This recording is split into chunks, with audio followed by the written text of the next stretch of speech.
मुझे ऐसा लगता है कि जैसे ये गाइडलाइन जारी करने वाला के जहन में अब पता नहीं क्या है। लेकिन ऐसा लग रहा है कि जैसे कि भारत में पहली मर्तबा जो है वो मुहर्रम आ रहा हो।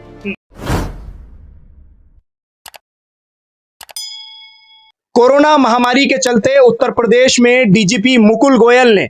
एक हिदायत जारी की है, जिसको गाइडलाइन समझकर भी देखा जा रहा है कि मुहर्रम को लेकर ये नई गाइडलाइंस आई हैं। इस पूरे मुद्दे पर मेरे साथ आज बातचीत करने के लिए मौजूद हैं शिया जामा मस्जिद कश्मीरी गेट के इमाम व खतीब मौलाना मोहसिन तकवी साहब। मौलाना साहब, सबसे पहले आपसे जानना चाह रहा हूं कि जो नई गाइडलाइंस आई हैं, कहा जा रहा है कि ये गाइडलाइंस हैं लेकिन उसमें और भी बहुत सी बातें कही गई हैं, आपने पढ़ी भी होंगी, तो सबसे पहले आपसे ये जानना चाह रहा हूं कि क्या उसमें लिखा गया है और क्या प्रतिक्रिया उस गाइडलाइन पर आपकी है। देखिए, जैसा कि हम सोच रहे थे कि कोरोना वायरस के सिलसिले में गाइडलाइंस होंगी कि किस तरह से मरासिम अज़ा जो है वो अदा किए जाएं, लेकिन जहां से ये गाइडलाइंस शुरू हुई हैं और बिल्कुल इब्तदाई हिस्से में जो बात कही गई है वो उस अंदाज से बात शुरू की गई है कि जैसे मुहर्रम हिंदुस्तान के अंदर जो है वो फितना व फसाद और मुसलमानों के दरमियान जो है वो इख्तलाफ को उभारने वाला एक महीना और एक ऐसा त्यौहार है कि जिसमें फितना व फसाद और लड़ाई झगड़े जो है वो होते रहते हैं। मुझे ऐसा लगता है कि जैसे ये गाइडलाइन जारी करने वाला के जहन में अब पता नहीं क्या है। लेकिन ऐसा लग रहा है कि जैसे कि भारत में पहली मर्तबा जो है वो मुहर्रम आ रहा हो।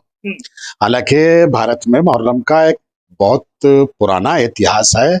यहाँ तो मुसलमानों के अक्सर फ़िरक़े जो है वो मुहर्रम के मरासिम के अंदर शरीक रहते हैं, बल्कि एक दो नहीं बल्कि हज़ारों मिसालें पूरे भारत के अंदर इस तरह की है कि जहाँ मुसलमानों के साथ साथ हिंदू और सिख भी जो है वो मुहर्रम के इन मरासिम के अंदर शरीक होते हैं, मजालिस में शरीक होते हैं, यहाँ तक कि मातम के अंदर शरीक होते हैं। तो भारत में मुहर्रम के लिए ये तसव्वुर कर लेना कि शिया मसलन तबर्रा पढ़ते हैं, तो ये बिल्कुल वाक़ईन बेइंसाफ़ी है। और मैं समझता हूँ कि शायद ये किसी मकसद के पेश नज़र जो है वो ये बात कही गई हो, वरना झगड़ों के मुताल्लिक तो सभी जानते हैं कि झगड़े आमतौर के ऊपर होते नहीं है बल्कि कराए जाते हैं,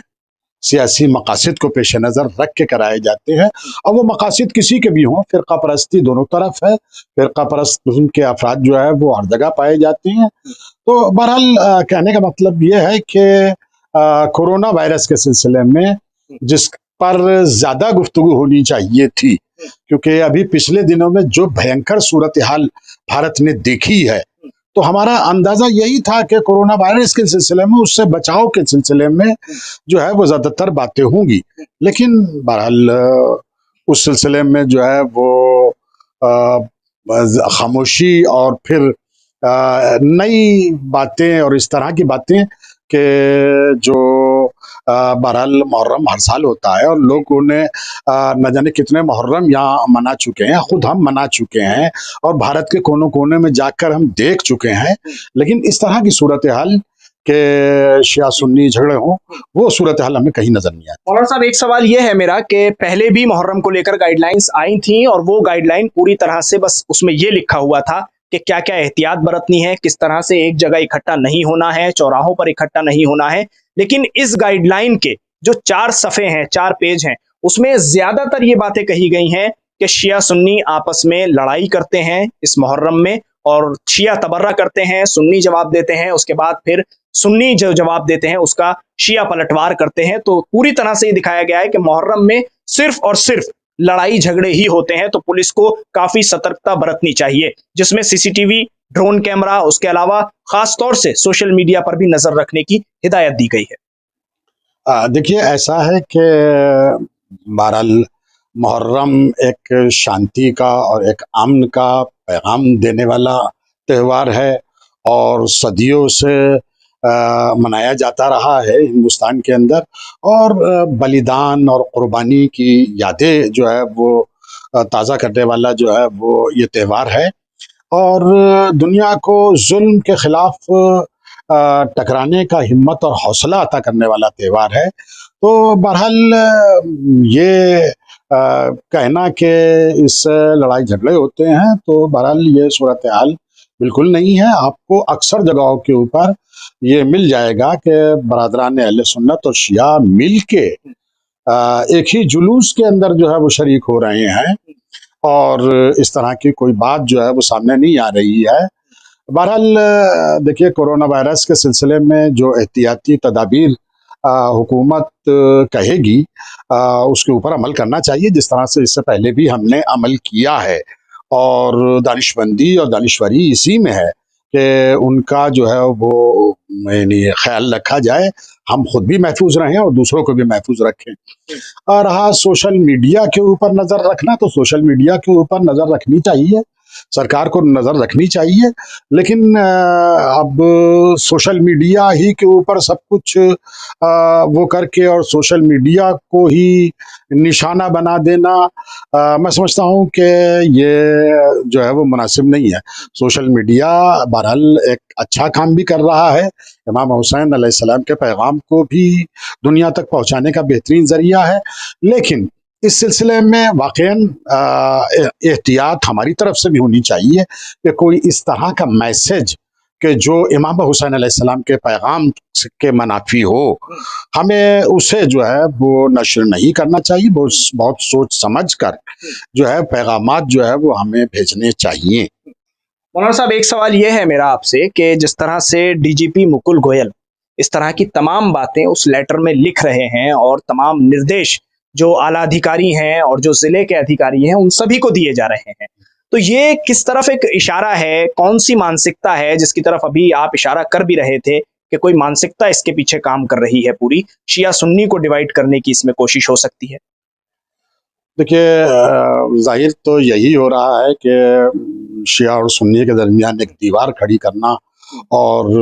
इख्तलाफात को जो है वो भरने वाली बात जो है वो की गई है। लेकिन मैं पूरे तौर के ऊपर मुतमईन हूँ कि ये मकसद जो है वो कभी हासिल नहीं हो सकता। बरादरान इस्लाम पूरे तौर के ऊपर हालात के ऊपर नज़र रखे हुए हैं और वो जानते हैं, वो समझ रहे हैं कि उन्हें इन हालात के अंदर क्या करना चाहिए। हम किसी भी तरह का फितना और फसाद वो आपस में मुसलमानों के दरमियान हो या हिंदू मुस्लिम के दरमियान हो, हम हर तरह के इख्तलाफ को, हर तरह की फितना परवरी को, हर तरह के कम्युनलिज्म को जो है वो मजमूम समझते हैं और उसकी भरपूर तौर के ऊपर मजम्मत करते हैं। बहुत बहुत शुक्रिया मौलाना इस पूरे मुद्दे पर INN चैनल से बातचीत करने के लिए। शिया जामा मस्जिद कश्मीरी गेट के इमाम मौलाना मोहसिन तकवी का साफ तौर पर कहना है कि नई गाइडलाइंस, ऐसा लग रहा है कि ये तमाम चीजें साबित कर रही है किसी तरह से कि शिया सुन्नी के बीच एक बार फूट पड़ जाए और फिर दुनिया वो तमाशा देखे जो दुनिया को नहीं देखना चाहिए, या जिसकी इंतजार में तमाम लोग लगे हुए हैं कि ये दोनों आपस में डिवाइड हो जाएं, लड़ाई हो, झगड़े हों। क्योंकि मुहर्रम ना तो कोई त्यौहार है और ना ही मुहर्रम को इस तरह से मनाया जाता है कि जिसमें लड़ाई झगड़े होने की आशंका हो। तो साफ तौर पर इशारा इसी तरफ किया जा रहा है कि मुहर्रम को लेकर जिस तरह से माहौल खराब करने की कोशिश आला सतही पैमाने पर की जा रही है, उस पर रोक लगनी चाहिए। गाइडलाइंस को गाइडलाइंस की तरह जारी होना चाहिए जिस तरह से पिछले साल गाइडलाइंस जारी हुई थी, ना कि आपसी मसलों में दखल अंदाजी की जाए। दिल्ली से INN चैनल के लिए साहिल नकवी।